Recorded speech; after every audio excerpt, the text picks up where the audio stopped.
One of the most common patterns I hear from clients who come into my office is women in their 30s, 40s, 50s, and higher telling me, all my symptoms started or got significantly worse after having child number blank. When they come in, they've been dealing with symptoms of brain fog, weight gain, anger and irritability, low libido, weak muscles, fatigue, insomnia, or maybe wanting to sleep all the time, acid reflux, new or increasing food sensitivities, bloating, and more. At the very minimum, these women are told by their doctors that this is a normal part of motherhood and basically just to suck it up. And at most, a doctor might decide to blame all of their problems on one or two markers in their blood work, like low iron or low vitamin D, give them a supplement and tell them that's the only thing they can fix. Of course, they take the supplement and they don't feel better. And interestingly enough, another problem that happens is most of the time that marker doesn't even go up in their blood work, which is actually a part of the problem. But all of this brings to the fact that not only is it untrue that all these symptoms must be permanent after becoming a mother, this is bad science. Yes, it is normal for women to be depleted by pregnancy and delivery for 3 to 12 months after giving birth.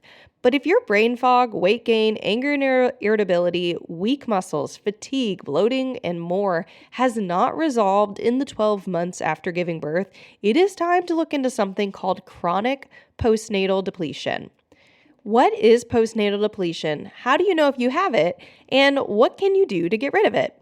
I go over all this today and more.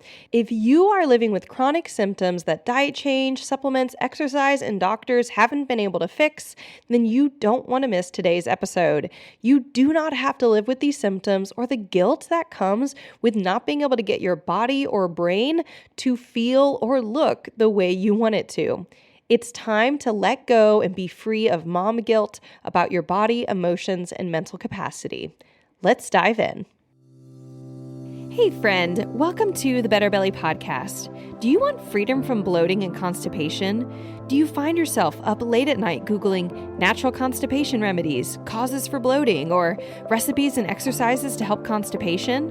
Are you frustrated with the mind game of trying to figure out what foods are helping or hurting your gut? Hey, I'm Allison, mom, wife, and functional gut health practitioner. At a young age, bloating and constipation were my constants. I didn't know what to do and wished I could just live a normal life focusing on my passions, my job, and my family. I was tired of abdominal pain that woke me up at night and wasting time and money on gut health remedies that just didn't work. Breakthrough moment, the functional medicine and osteopathic approach to gut health. In this podcast, you will find natural remedies for bloating and constipation, practical, doable belly exercises and massages, and debunk the myths about what really is causing your tummy problems. So toss out those laxatives and say goodbye to that embarrassing gas. Your gut health is calling. And just as a reminder, this information is not meant to diagnose, manage, or treat disease. Always consult with your own health practitioner before you make any changes to your health. Before we dive in, I want to share that this episode was inspired by a conversation with my friend Megan. And you can hear some of Megan's story more in episode 167, which is titled Visceral Manipulation, a Simple Treatment for Diastasis Recti Abdominis, or DRAs. That whole episode is about Megan's testimony of a quick treatment session I did with her to help heal her diastasis recti. But Megan and I are friends in real life, and since meeting her last year at a business conference, she and I have had several more conversations on health, which have been mostly centered around pregnancy and symptoms she's had since pregnancy. So you see, prior to being pregnant and giving birth, Megan's health was not only pretty good, it was amazing. She's an Ironman triathlon finisher, and for those of you who don't know what an Ironman is, it is the most epic triathlon you could ever do. It's a 2.4-mile swim, followed by a 112-mile bike ride, followed by running a full marathon. That's 24.6 miles. But many of us, you might know what a full marathon is. So I want you to imagine you have to run a full marathon after already doing essentially a full marathon's worth of swimming and biking prior to that. Safe to say, Megan is strong and has a lot of will and determination to make herself healthy and honestly be a great athlete. She ate healthy, she worked out, and she thought, hey, I can handle pregnancy. This is not a big deal. Little did she know that more than 18 months after the birth of her second child, she would still be struggling with a chronic problem of a diastasis recti, which is splitting of the abdominal walls. Again, go listen to episode 167, which I have linked in the show notes if you want to hear more about that story with her. But she was also dealing with problems like fatigue that peaked at 3 p.m. every single day, brain fog that made it hard to do things like put her grocery list together and remember why she walked into a room when she got there. She didn't feel like herself and she wanted her body back.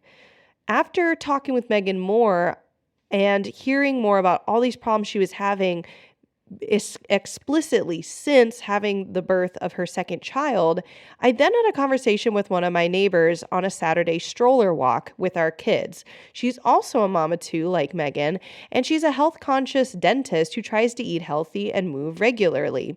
These are not women who just need to eat more veggies or just need to work out or get their life together. They're already doing the quote unquote right things. But she was struggling, my neighbor, and her doctors, they didn't blow her off saying, oh, this is normal for every mom to have, which is what Megan was receiving from her doctors. But they were saying, oh, the reason you're having all your problems is just because you have super low iron. Well, interestingly enough, she's had super low iron her entire life, and the doctors have never been able to fix it with an iron supplement. So I wanted to create this episode for all you moms out there who are already trying to work hard and be healthy, and you are doing all the quote unquote right things, but you are not getting the right results that you are told you should get. So before we even get into the content of today's episode, let me give you permission that you do not need to eat more veggies to be healthy. You don't need to eat less sugar. You don't need more non-toxic products, though I love me some non-toxic products. You are dealing with something called chronic postnatal depletion. And there are 5 barriers to overcoming postnatal depletion that doctors do not talk about and will have no tools to help you improve.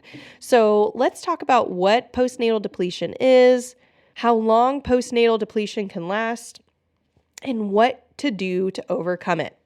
Again, this is for you if you say to yourself, if you've ever said to somebody else, to your doctor, to your spouse, to yourself in your journal, all my symptoms started after baby number blank. It doesn't have to be baby number 1. It doesn't have to be baby number 2 or 3. If your problem started after a certain baby, this is what you want to pay attention to right here because you are in a state of chronic postnatal depletion.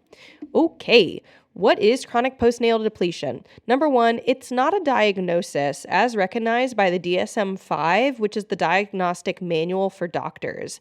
It's a term or a description of a state that I picked up from the Australian family doctor, Dr. Oscar Serralak. It's unclear to me who the first person was to come up with this term of postnatal depletion. I believe it was not Dr. Oscar Serralak, but he was the first person who introduced me to the concept when I read his book, The Postnatal Depletion Cure. I read this book in preparation for my own pregnancy and the birth of my daughter because of the numerous clients I'd worked with up until that point who had stated that all their symptoms started after baby number blank. This was a common health history phrase that would get used in my clients because when someone comes in, I don't want to know just what symptoms they're dealing with, but how long have they been going on? When did each one start? Is it recent in the last 3 to 6 months? Is it more long-term, 5 to 10? Did it happen after certain life events like a car accident, a pregnancy, loss of a loved one, moving houses, moving cities, changing jobs? All those things factor into me having created a framework of understanding where do people pick up their problems and what are the problems they're potentially dealing with. And so I did not want to become the same story of my clients where I'd say, my health was amazing. And then I gave birth and it all tanked. I knew that giving birth was going to be basically a marathon for my body, a 40-week marathon, and that delivery was going to be its own mini marathon. and that the 3 to 12 months after giving birth with breastfeeding and sleep changes due to the baby was also going to be a marathon. So I knew I was going to be tired, but I did not want to have that chronic postnatal depletion that lasted over a year. So I was aggressively working to better understand postnatal depletion, and that's when Dr. Seralak's book actually came into my awareness and I read it front to back. I'm going to be sharing a little bit more on that book, and I am currently not going to include a link to the book because I actually felt like the book fell short of what women need to address chronic postnatal depletion, but the book was a really great primer and helped to orient me really fast to this ongoing conversation that there is going on postnatal depletion. Interestingly enough, when I went to go Google postnatal depletion prior to creating this episode just to see what popped up, there's actually more articles that are being written on it.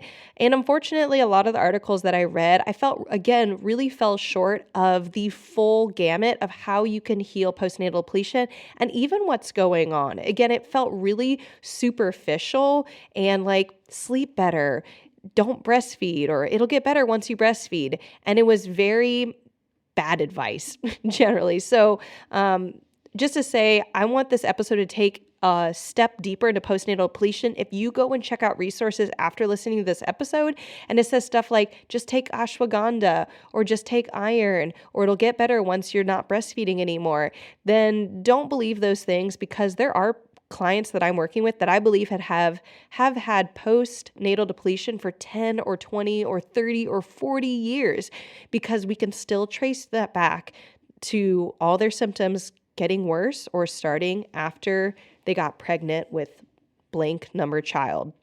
So let's talk about what the definition of postnatal depletion is. And I'm going to give you my personal definition.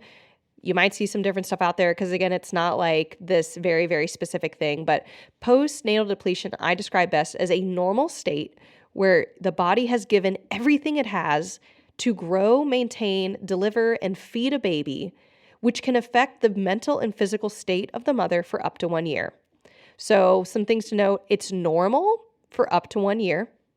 Primarily, this 1 year is defined by the fact that 1 year is when the baby is relying the most on the mom for nutrition through breastfeeding, if breastfeeding is happening.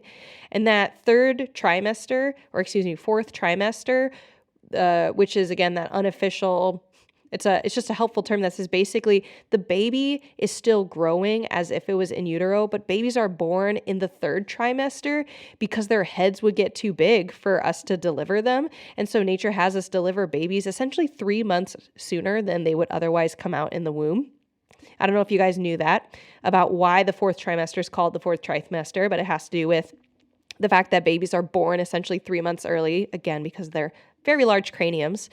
But that fourth trimester is extremely intensive. Babies don't sleep like regular adult hours, so there's a lot of sleep deprivation involved. They eat very frequently. They poop very frequently. It's just a very intense time for mom and dad after delivery, no matter what. And then that entire 12 months after delivery, even when they're not in that fourth trimester stage, they're still relying on mom a lot for food and being held. They can't walk on their own. It's a very intense time. So it's normal for there to be a certain amount of postnatal depletion up to that point, because the mom, even after she's given birth, isn't necessarily recovering all of her nutrients, because still a lot of her resources, whether that's psychological resources or physical resources, are going towards the baby. So some places online, so this is one of the things, like literally one of the top 4 or 5 Google searches results for postnatal depletion said that a mom can be affected by postnatal depletion for up to 10 years. And this seemed completely unnecessary and really devalidating, that this should only be happening if the mom is not being properly supported by her health practitioners to help find the root causes of what's causing her postnatal depletion. It should really be 1 year, again, really being marked by the time when there's breastfeeding and sleep irregularities by the baby. This does become key in my conversation and how I define it. So Postnatal depletion normally will heal on its own just through eating nutritious food, getting adequate sleep, and movement. Not even necessarily exercise, but movement, walking, gentle stretching, things that will re-engage the muscles and help the mom's body heal. Well, what if postnatal depletion doesn't heal? What does this mean? Does this inherently mean that the mom didn't eat enough nutritious food or sleep or move enough? Not inherently. While those three things, food, sleep, and movement, can impact a mom's recovery, what I have seen with my clients is that my clients are the ones who did all those things and in a very ideal way. But doing those things in an ideal way does not guarantee a mom will not experience chronic postnatal depletion. So, when is postnatal depletion unhealthy or abnormal? When it lasts longer than 1 year. My client Megan was 18 months after giving birth to her most recent child. I would consider her in a state of chronic postnatal depletion.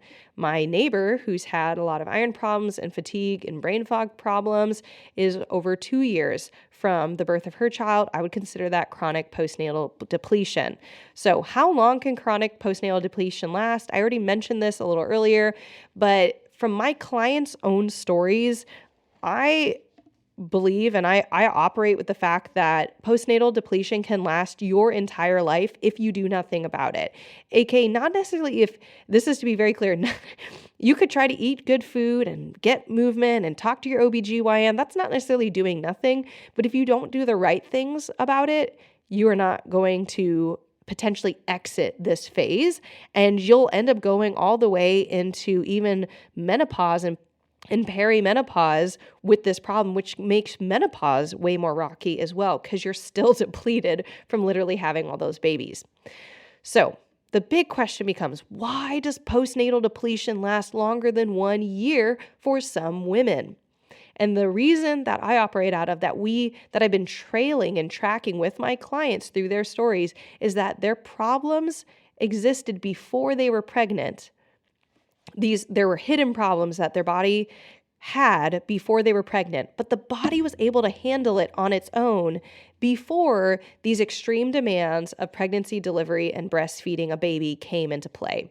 So often I'll have clients who say, I had a small amount of anemia, I had a small amount of fatigue, a small amount of bloating, but it didn't impede my life that much. And of course, doctors aren't going to tell them. Doctors cannot help at all with anything that's moderate or mild symptoms. And so they didn't think much about it. And then they get pregnant, and those problems, the body doesn't have the resources. The immune system can't handle things. You might lack nutrients for your body to actually operate, for cells to recover, for your brain to get what it needs to operate. And so interestingly, there's 5 barriers to overcoming postnatal depletion that I see. And it's the same 5 problems that I see in my clients who haven't given birth, whose problems didn't even specifically start because of pregnancy and delivery, which makes me have the opinion that this is not specifically pregnancy that's the problem, but simply that pregnancy creates this quick depletion of the body that then makes the body susceptible to an ongoing or hidden problem that the body was dealing with before pregnancy. Can you imagine that? You have a body, there's something hidden inside of it that would cause the body to have problems, but the body's able to manage it, kind of like keeping that problem at bay with barriers around a city, like a big city wall or little cannons that shoot whatever that problem is and keeps it at bay.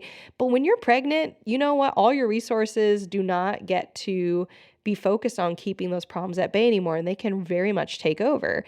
And I don't mean to sound vague. I'm going to tell you what those 5 things are, but you actually can see this on a cellular level when you actually start to understand the components of these 5 problems, that as soon as someone's pregnant and delivers, that whole process depletes them of what they need to keep all these problems at bay. I'm not going to honestly get into the sciencey gook of all of it. I'm just going to tell you what those 5 problems are. So number 1, digestion. This is stomach acid, bile, and pancreatic enzymes. You cannot fix these 3 things with just taking a digestive enzyme supplement. And if these 3 things are off, they're going to get worse as soon as you are pregnant, because say you have low stomach acid, maybe it's borderline stomach acid, One of the things you need to create stomach acid is zinc. I talk about it a lot on this podcast. Some people literally probably think you can fix all your problems by taking zinc. It's not true, but zinc is important. And there's a point in the process where zinc will become very important for a woman to get rid of chronic postnatal depletion.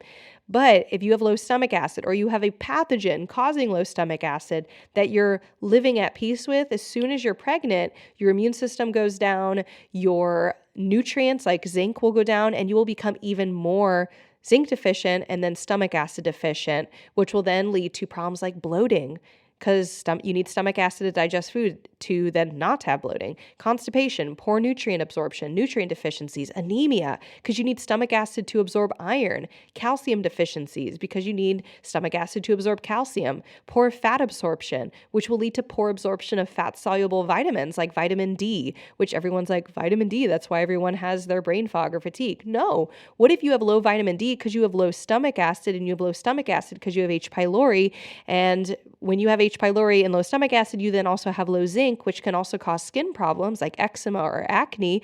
And that can also be a problem that my clients are dealing with. Maybe it's a problem you're dealing with on top of, the mom brain and the fatigue and the irritability and anger, right? But it's not about the vitamin D. It's not even about the zinc. It's about the low stomach acid and whatever caused that low stomach acid. And the pregnancy puts you on the fast track for that process becoming bigger way faster. All right, so that's number one, digestion. Number two, hidden pathogens. What are you talking about? Hidden pathogens. Hidden pathogens are pathogens that doctors cannot look for, will not look for unless the symptoms are severe enough and their testing is too weak to see. And so I get all the time clients who come to me and they say, my doctors say my labs look normal. We do our own labs that are more sensitive, and we find pathogens in their labs that are driving all of their body symptoms. H. pylori, bacterial imbalances, C. diff. Oh my gosh, I have at least 2 clients who we believe they got their C. diff when they gave birth at a hospital, because the number one place to get C. diff is at a hospital. Why? Most people go to hospitals when they have a problem, their immune system is down, and then C. diff is an antibiotic-resistant pathogen, and you can easily transmit it just by walking into a hospital. Not necessarily just by walking, but by being in it long enough, essentially, because it's gonna float around on the clothing and the gloves, and hospitals try to stay safe, but they are extremely germy places because you have a high concentration of very sick people there. So I have 2 clients we believe they got C. diff from being at the hospital, but they never presented as an acute C. diff patient. Why? Because you can have chronic C. diff pathogens and the doctors won't look for it because it doesn't look like acute. So that's going to cause major problems. C. diff can cause weight gain, not constipation, diarrhea, poor focus, poor memory, ADHD symptoms, anxiety, right? I had one client who had C. diff, and once we got rid of it, she was able to come off of anxiety medication. Can you think of how many moms feel anxious and might just have C. diff, but they are getting counseling and feel like they're a bad mom, and they feel like they have to take all these anxiety medications, and they wish they could just love their children without feeling anxious all the time, or go to work without feeling anxious? That might be possible for you. Please and you can't get checked for C. diff at hospitals. That's the only reason that I have created this podcast and my business, Better Belly Therapies, and my main offer, the Better Belly Blueprint, is because you can't get these things at hospitals, and it's very difficult to even get them with other health providers who might be outside of a hospital. That's number 2, hidden pathogens. There are a lot of options, and they thrive when you're pregnant and after you give birth because your body is so focused on the maintenance of that baby, not on your immune system and keeping that pathogen at bay. Number 3, congested detox pathways. There's a lot to detox when you give birth and while you're pregnant.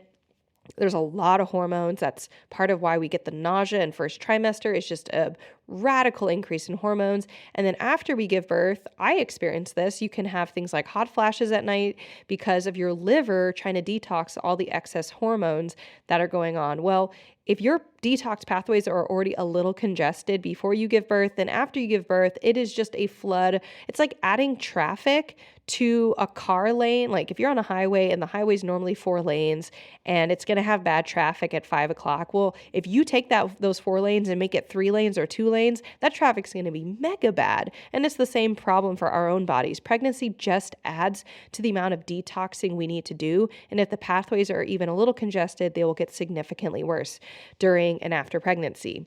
Number 4 is food sensitivities.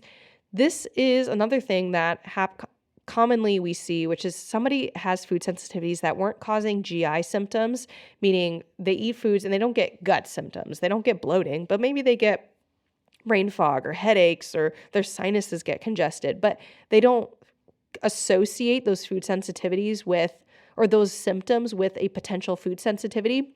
So they've been eating foods that they're sensitive to for potentially years or decades, but then they give birth and their immune system goes out of whack, and suddenly after giving birth, maybe they are reacting to those foods or their baby's reacting to those foods.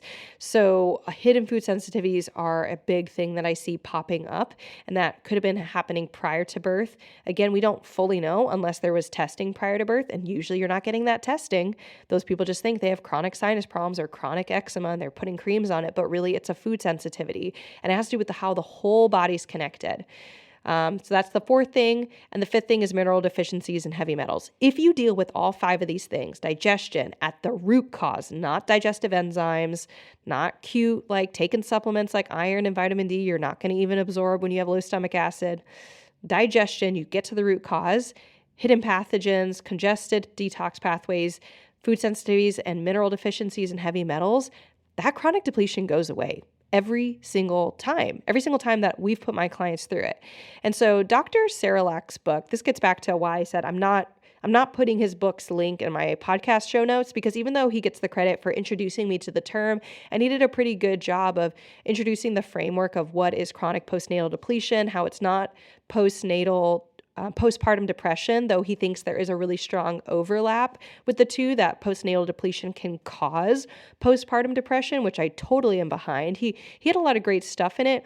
I really felt, though, that his solutions still did not get to the root cause of the problems. And when I approached my own postnatal healing, I didn't use very many, if any, of his recommendations, because I took his recommendations and went 2 to 3 layers deeper to get to the actual root cause, to make sure my stomach acid levels were good and that I didn't have hidden pathogens going into pregnancy, let alone coming out of it, that I didn't have food sensitivities that weren't being dealt with in my day-to-day diet.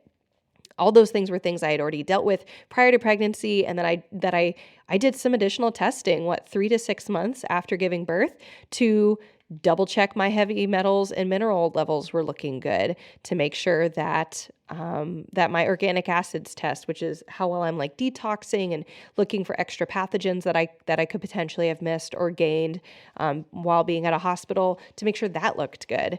And so my Better Belly method does teach the root of all 5 of these underlying chronic postnatal depletion problems. It teaches you how to cure these 5 things. And like I said, it's not about, I'm not going to teach you in my Better Belly method to take digestive enzymes and eat vegetables and sleep better and use adaptogenic herbs to heal your adrenal glands. Like, you're going to heal your adrenal glands, your gut, your brain from the root up, but it's an entirely different process that is not what is in blogs.